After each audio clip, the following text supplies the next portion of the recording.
Students, welcome to my channel new classes हंसी। तो आज के इस वीडियो में हम लोग क्लास 10th के संस्कृत के कुछ ऑब्जेक्टिव क्वेश्चंस देखेंगे जो कि बहुत इम्पोर्टेंट है एग्ज़ाम के लिए। जो भी क्वेश्चन होगा वो पाटलिपुत्र वैभवम चैप्टर से ही होगा। तो चलिए शुरू करते हैं आज का हमारा पहला क्वेश्चन। पाटलिपुत्र वैभवम पाठे कस्य नगरस्य वर्णनम अस्ति। मतलब कि पाटलिपुत्र वैभवम पाठ में किस नगर का वर्णन है। तो पाटलिपुत्र वैभवम चैप्टर में पाटलिपुत्र नगर का वर्णन किया गया है।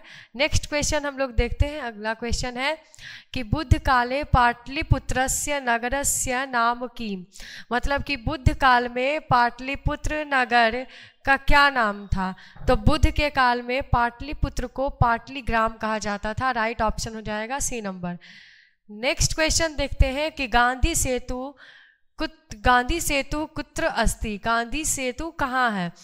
तो गांधी सेतु पाटलिपुत्र नगर में है, जो कि एशिया का सबसे दीर्घतम सबसे लंबा सेतु है। नेक्स्ट क्वेश्चन हम लोग देखते हैं। अगला क्वेश्चन है कि नगरस्य पालिका देवी का अस्ति।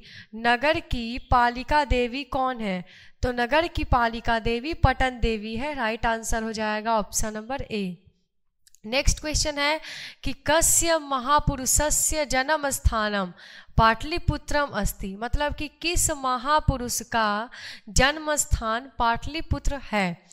तो गुरु गोविंद सिंह जो कि सिख संप्रदाय के 10वें गुरु थे, उनका जन्म स्थान क्या है, पाटलिपुत्र है। राइट ऑप्शन हो जाएगा ऑप्शन नंबर डी।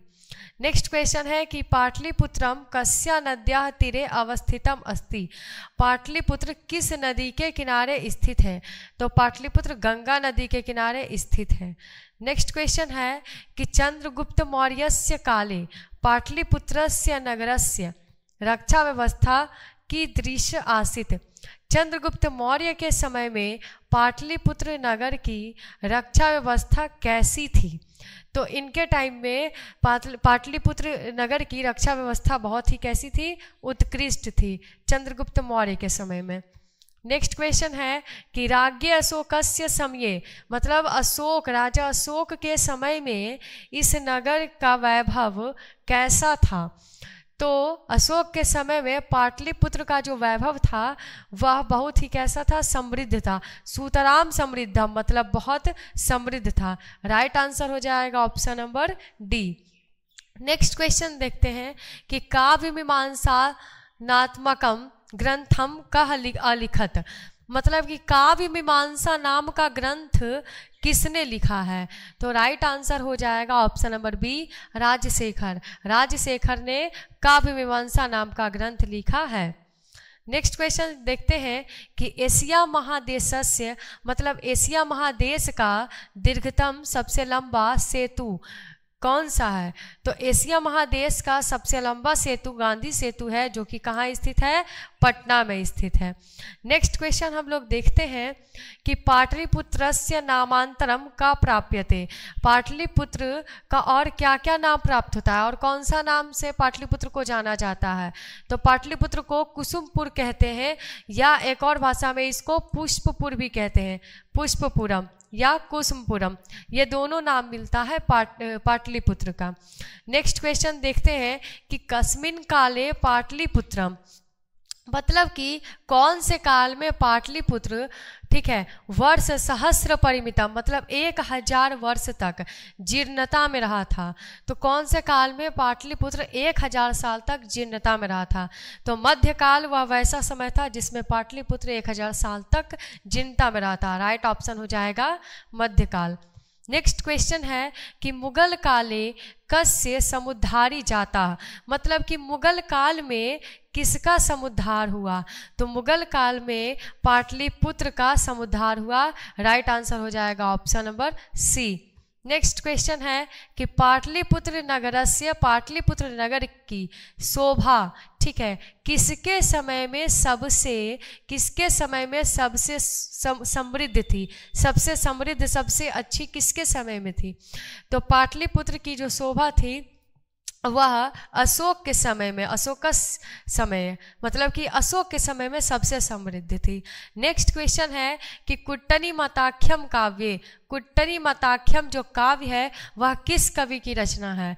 तो कुट्टनी मताख्यम दामोदर गुप्त की रचना है। राइट आंसर हो जाएगा option number C. Next question है कि कस्य काले, किसके काल में पाटलिपुत्र की रक्षा व्यवस्था, ठीक है, संपन्न थी? तो किसके काल में पाटलिपुत्र की रक्षा व्यवस्था संपन्न थी? तो चंद्रगुप्त मौर्य के समय में इसके काल में पाटलिपुत्र की रक्षा व्यवस्था बहुत ही समृद्ध थी।